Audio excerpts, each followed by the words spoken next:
이제 매일기보 53. 1번. 감정평가에서 지역 분석이 필요한 이유는 지역 분석은 대상 부동산이 속한 인근 지역을 기본적으로 분석한다는 얘기를 했습니다.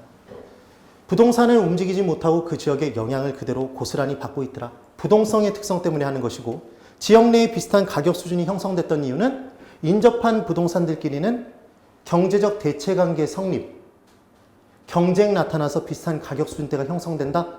그래서 그 지역의 영향을 받으니까 지역 분석을 하더라는 겁니다. 주의하실 건 개별성 때문에 하는 건 무슨 분석이었다? 개별 분석이었습니다. 개별. 그래서 부동성과 인접성에서 찾을 수 있더라. 5. 개별 분석은 개별성 때문에 합니다. 그 다음 2번.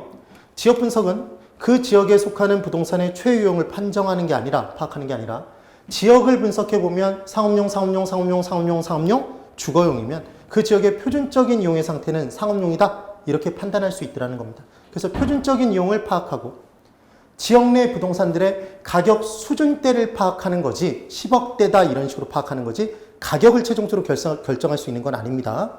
그래서 표준적 이용과 가격 수준대를 파악하는 데 의의가 있더라. 그래서 X. 3번. 표준적인 이용이 주거용 부동산이라고 해서 최유용이 반드시 주거용 부동산인 건 아니었습니다. 일반적으로는 적합의 원칙에 따라 어울리게 이용될 때 가치가 높아지겠지만 그래서 표준적 이용은 최유용을 결정하는 데 있어서 기준으로 작용하지만 반드시 같은 것은 아니었다. 대표적인 예로서 제가 항상 들어드렸던 예가 아파트 단지 내 상가 건물은 아파트 단지니까 표준적인 이용은 주거용이겠지만 그 상업용 건물은 상가로 이용하는 게 더 가치가 높다? 그럼 최유용은 상업용 건물일 겁니다. 그래서 반드시 일치하는 것은 아니다. X. 그래서 적합의 원칙 때문에 표준적 이용이 최유용의 기준이 되더라. 그러면 이 표현이 만나보십시오. 우리는 지역 분석을 통해 표준적 이용을 결정한다. 옵니다. 우리는 지역 분석을 통해 최유용의 기준을 결정한다. 이게 곧 표준적 이용인 겁니다. 5. 그래서 3번은 X. 4번.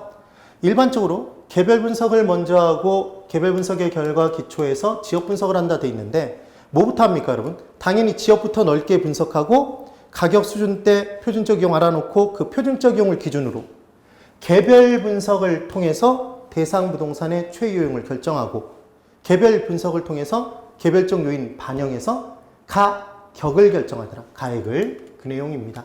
그래서 지역 분석은 선행 분석이었다. 지역 분석은 넓게 보니까 거시적, 전체적 분석. 개별 분석은 개만 보니까 미시적, 부분적 분석이라고 표현하더라. 그 다음 5번. 지역 분석은 대상 부동산과 외부적 요인 간의 적합의 정도를 판단하고 적합하지 않다라면 경제적 가치가 떨어졌던 겁니다. 경제적 단가와 관련이 있고 개별 분석은 대상 부동산 내의 시설물들끼리 내부적인 균형의 상태를 따지고 그래서 우리가 가격 재원칙 중에 내부적 요인을 균이, 수수수 이렇게 외웠던 거 기억나십니까? 그러면 얘는 감가가 경제적 감가와 관련이 있겠다. 기능적과 관련이 있다고 기억하십시오. 균이 이렇게 또 기억을 한번 해보는 겁니다. 이는 이가 아니라 기였던 것 기억해 두시면 됩니다. 그래서 지금 5번, 5, 6번.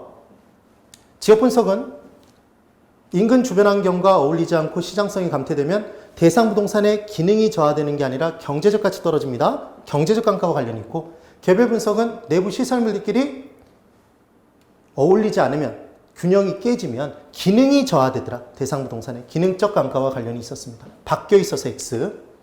그 다음 7번. 감정평가를 할 때 기준 시점 정하는 거 정말 중요하다는 얘기를 했습니다. 그래서 감정평가에서 기준 시점 말고 다른 시점의 가격을 구한다 그러면 걔는 무조건 X입니다. 신축 시점, 만든 시점, 거래 시점 다 내보내버려야 됩니다. 뭐만 갖고 간다? 기준 시점만. 제가 선창을 때리면 후창을 때리십시오. 감정평가의 기준이 되는 시점. 네, 그게 기준 시점인 겁니다. 기준 시점. 그럼 기준 시점은 당연히 가격 조사를 완료한 날, 완료된 그 날짜에 조사된 자료를 가지고 평가된 가격이다. 그래서 별다른 얘기가 없으면 기준 시점은 가격 조사를 완료한 날짜가 됩니다. 또 하나, 부동산의 가격은 시점별로 계속 변동된다. 그래서 언제 얼마다라고 꼭 집어줄 필요가 있더라. 그래서 외우는 방법이 시점은 끊임없이 변동되기 때문에 시점자 들어가 있는 애들은 다 무슨 원칙과 관련이 있다? 변동의 원칙과 관련이 있었습니다.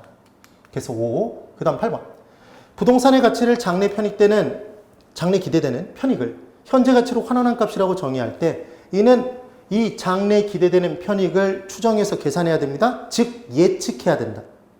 예상은 단순히 좋을 것이다 나쁠 것이다를 판단하는 거고 그것에 따라서 금액을 수치를 측정하면 예측이라는 표현을 쓰는 겁니다. 그래서 예측의 원칙과 관련이 있더라. 5. 그 다음 9번.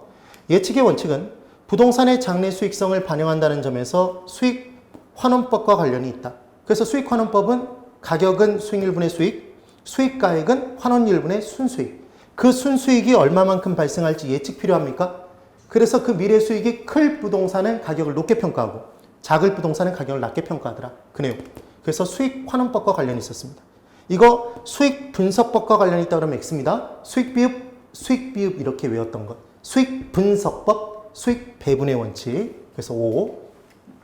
10번. 균형의 원칙은 내부입니다, 여러분. 내부. 부동산의 유용성이 최고로 발휘되기 위해서 외부 환경과의 균형이 중요하다는 원칙이다. 내부적 균형, 균형의 원칙. 균이 수수수 꼭 기억하십시오. 외부라고 나온 순간 X. 11번. 적합의 원칙은 부동산의 입지와 인근 환경의 영향을 고려하는 원칙이 된다. 외부와의 어울리는 정도를 따지는 건 적합의 원칙이었습니다. 내부적인 균형은 균형의 원칙. 그 다음 12번. 부동산에서 적합의 원칙을 판단하기 위해서는 지역 분석이 필요하다. 적합의 원칙은 외부적 요인과 어울리는지를 따지는 겁니다. 그럼 대상 부동산만 디립다 개별 분석해봤자 이 관계를 판단할 수가 없습니다. 그러니까 지역 분석을 필요로 하더라. 5. 그래서 지읒 이렇게 기억해 두셔도 됩니다. 지역 분석에서 무슨 원칙? 적합의 원칙. 그럼 개별 분석에서는 균형의 원칙, 기억 그렇게 기억해 보셔도 됩니다. 그 다음 13번. 균형의 원칙은 균형을 딱 보자마자 무조건 뭐만 기억해야 된다? 내부를 기억하는 겁니다. 내부. 부동산 구성 요소의 결합에 따른 최유용을 강조하는 것이다. 구성 요소니까 내부입니다. 내부. 그래서 5. 그 다음 14번. 대내적인 원칙. 내부적인 원칙은 이제 떴습니다. 균이 수수수 이렇게 나와야 된다.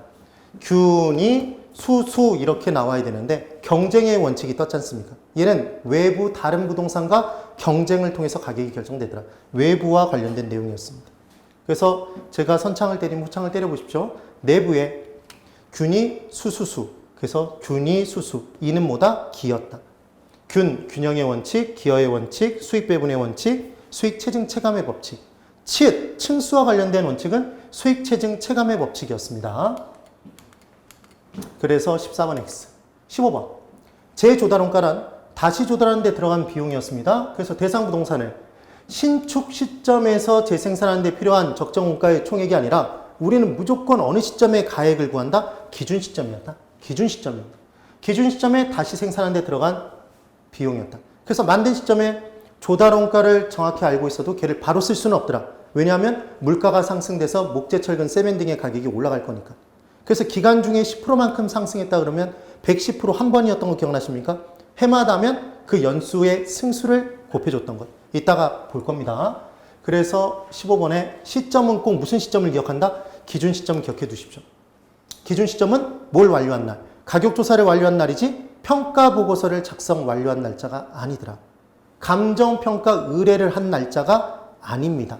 이 내용.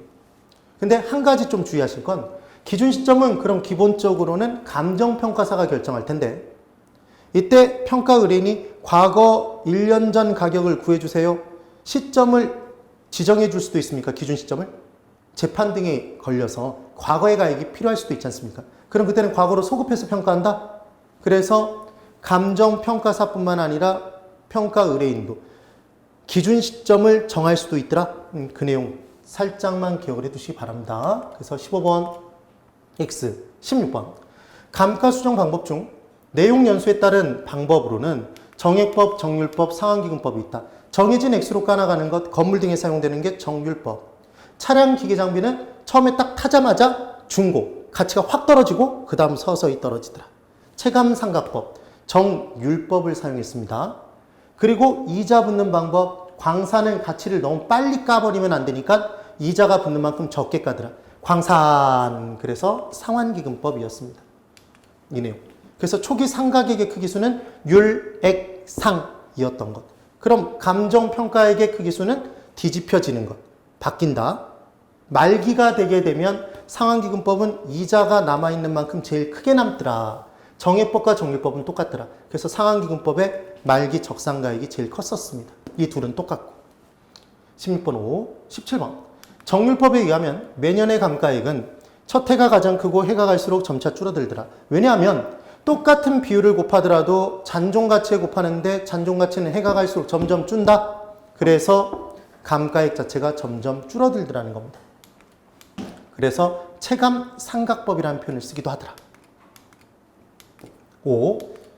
그 다음 18번. 상환기금법은 복리계산에 우리가 공부한 내용에 단리계산은 없습니다. 복리계산에 이자 상당액분을 포함하여 감가액을 산정하는 방법이 된다.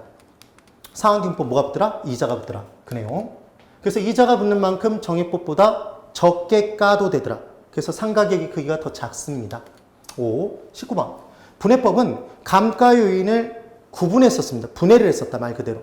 그래서 얘 외울 때 우리가 어떻게 외웠었냐면 개를 앞에다 두고 까불 대면 물기밖에 더하겠냐 기억나십니까? 그 다음 경부를 웬다. 그래서 물기는 가능과 불가능으로 구성되어 있더라. 그런데 외부적 감가 요인인 경제적 감가는 대상부동산각과 아무리 노력해봤자 회복이 불가능합니다. 그래서 얘는 회복 불가능한 감가로만. 그래서 경부를 웬다. 그러니까 경제적이 가능과 불가능으로 쪼개져 있다 그러면 걔는 X입니다. 그래서 지금은 맞는 문장 5, 20번. 관찰감가법은 감정평가사가 째려보고 감가법입니다. 그럼 감정평가사의 주관의 개입이 매우 심하다. 그래서 회계장부상의 세금과 밀접한 관련이 있는 비용으로 까는 감가상각에서는 인정해주지 않았었다. 그 내용 기억을 해두시면 됩니다. 그래서 20번은 5가 되더라. 주관의 개입이 매우 심합니다. 그런데 감가 수정을 할 때는 우리 아까 공부한 내용연수에 의한 방법, 정해법, 정률법, 상환기금법이 현실적인 감가의 정도를 반영하지 못한다면 그때는 실제적인 감가의 정도를 반영하기 위해서 관찰감가법을 병용해서 같이 쓸 수 있다는 게 기억나시면 됩니다. 그래서 지금 매일기보 53의 내용까지 봤습니다.